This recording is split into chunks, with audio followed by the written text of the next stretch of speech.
mengambil bagian kasih karunia daripada Tuhan.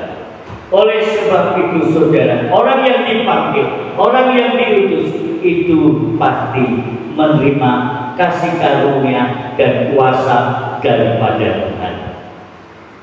Karena tentulah Tuhan mengatakan apa yang dikatakan ketika Tuhan Yesus setelah bangkit dari antara orang mati dan hidup, maka pada saat itu Tuhan Yesus sebelum naik ke surga, Tuhan Yesus mendekati para rasul, para murid, dan mengatakan, aku telah diberikan kuasa di bumi dan di surga. Aku telah diberikan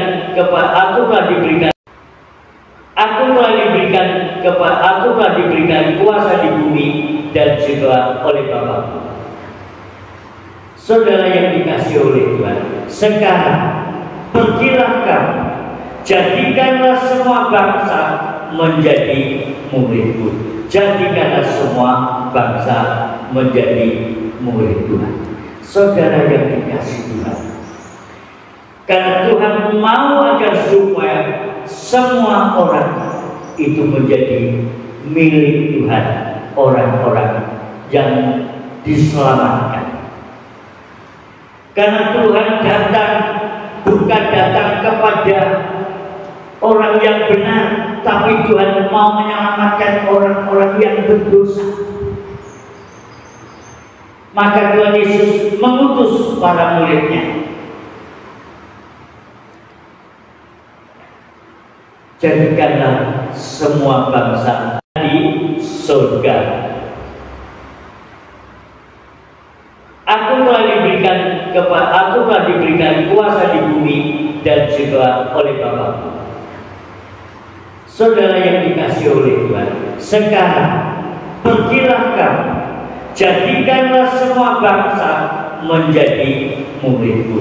Jadikanlah semua bangsa menjadi murid Tuhan. Saudara yang dikasihi Tuhan, karena Tuhan mau agar supaya semua orang itu menjadi milik Tuhan, orang-orang yang diselamatkan. Karena Tuhan datang bukan datang kepada orang yang benar, tapi Tuhan mau menyelamatkan orang-orang yang berdosa. Maka Tuhan Yesus mengutus para muridnya menjadi anak-anak. Saudara yang dikasihi oleh Tuhan, jadi Injil itu menceritakan bahwa anak manusia yang menderita di kayu salib, penderitaan Yesus di kayu salib, dia sebagai anak domba Allah, dia sebagai anak Allah yang dikorbankan untuk dikorbankan karena dosa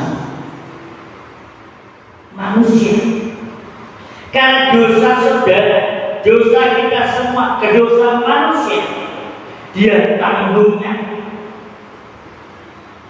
dia menderita, dia mati, dan dia dikubur pada yang ketika dia bangkit dari antara orang mati.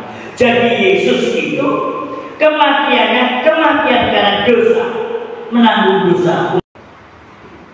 Saudaraku yang dikasihi, kenapa Tuhan harus datang menjadi manusia? Kenapa Allah mengutus firman-Nya menjadi manusia? Dia harus menderita, harus dikorbankan. Karena manusia telah jatuh di dalam dosa, telah kehilangan kemuliaan Allah. Semua manusia telah berbuat dosa, telah kehilangan kemuliaan Allah. Maka manusia membutuhkan pertolongan. Maka manusia membutuhkan uluran tangan kasih daripada Tuhan. Manusia tidak akan dapat dirinya sendiri.